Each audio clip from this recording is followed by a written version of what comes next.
Taiwan کے بارے میں جاپان کے حالیہ بیانات پر عالمی سطح پر سخت تنقید سامنے آئی ہے۔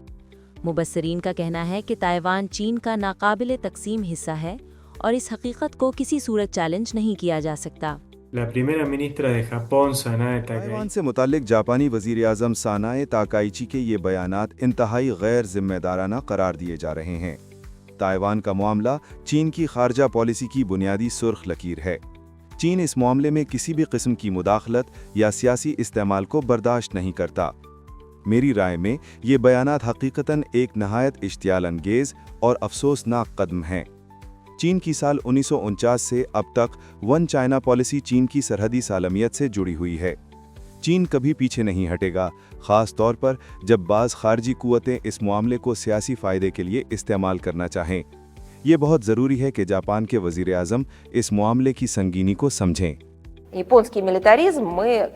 ہم افسوس کے ساتھ یہ بات بخوبی جانتے ہیں کہ جاپانی عسکریت پسندی کا اختتام کس طرح ہوا۔ پوری دنیا اور خود جاپان کو اس کی کتنی بھاری قیمت ادا کرنا پڑی۔ لہٰذا جاپان پر حکومت کرنے والے سیاستدانوں کو یہ یاد رکھنا اور سمجھنا چاہیے کہ غیر ذمہ دارانہ بیانات کس نتیجے تک لے جا سکتے ہیں، اس لیے ایسے بیانات دینے سے گریز کیا جائے۔ تاکائچی کے تائیوان کے بارے میں اشتعال انگیز بیانات دنیا اور مشرقی ایشیا کے امن کے لیے انتہائی مضر اور غیر مناسب ہیں۔ یہ نہ صرف چین اور جاپان کے درمیان دوستی بلکہ دونوں ملکوں کے عوام اور مشرقی ایشیا کے لوگوں کے لیے بھی بہت نقصان دہ ہیں۔